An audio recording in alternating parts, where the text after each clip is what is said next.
Hello and welcome to Mr. Outstanding Presents Father Lasance's My Prayer Book, Happiness is Goodness. This is episode 5, Charity, the Greatest Thing in the World. If you have the book and you're following along, then this is the number 2 indicates the section of the first part of Father Lasance's prayer book. Mr. Outstanding is a series of self-edifying podcasts and videos on a variety of topics to make you stand out. 5 minutes a day is the outstanding way. If I should have all faith so that I could remove mountains and have not charity, I am nothing. Now there remains faith, hope, and charity, these 3, but the greatest of these is charity. God is charity. By this hath the charity of God appeared towards us, because God hath sent his only begotten Son into the world, that we may live by him. My dearest, if God hath so loved us, we also ought to love one another. Let us love God, because God first hath loved us. And this commandment we have from God, that he who loveth God love also his brother. And this is charity, that we walk according to his commandments. Before all things have a constant mutual charity among yourselves, for charity covereth a multitude of sins. Love is the fulfilling of the law. All the law and the prophets depend upon the law of love. And from St. Augustine, a rightly ordered love moves us to the observance of every law. A loving soul is most obedient to the law. Love is the spring of its actions. Its love impels it to obey. St. Augustine understood this so well that he hesitated not to say, "Love and do what you will." The end of the commandment is charity from a pure heart and a good conscience and an unfeigned faith.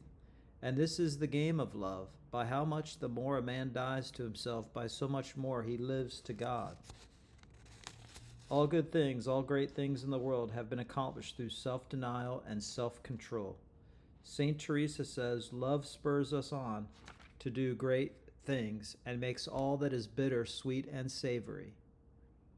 The perfection of charity is attained by self-renunciation, by entire mortification, by purity of heart, and total abandonment to God. Our Lord says, "Learn of me.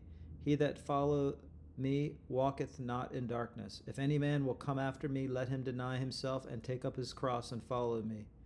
Father Buckler, speaking of charity, the essence of perfection, asks, "How are we to follow Christ?" And he replies, "The answer is that our Lord's way is the way of perfect love. He is the divine lover of God and of men.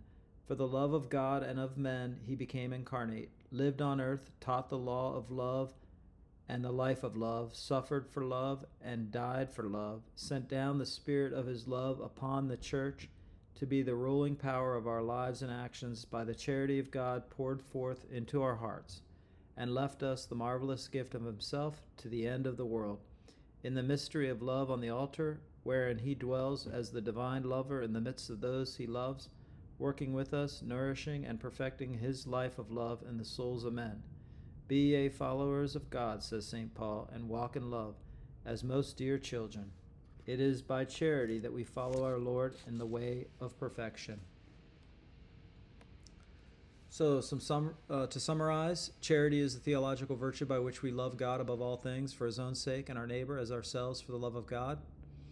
Charity is the greatest virtue. Without it, faith is meaningless. It is walking according to his commandments. It covers a multitude of sins. It is expressed fully by dying to oneself.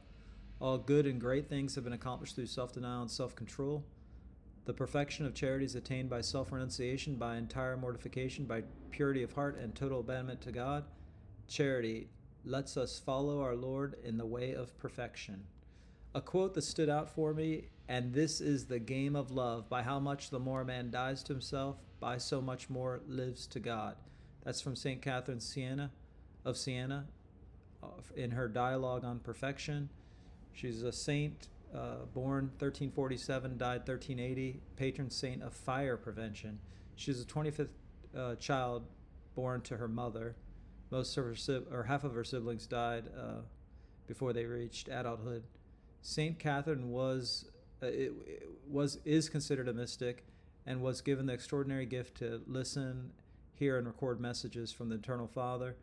I think one of my plans is to actually create Catholic saint slideshows, and St. Catherine certainly would be one of those individuals that would be worthy of learning more about. Thank you, and go be outstanding.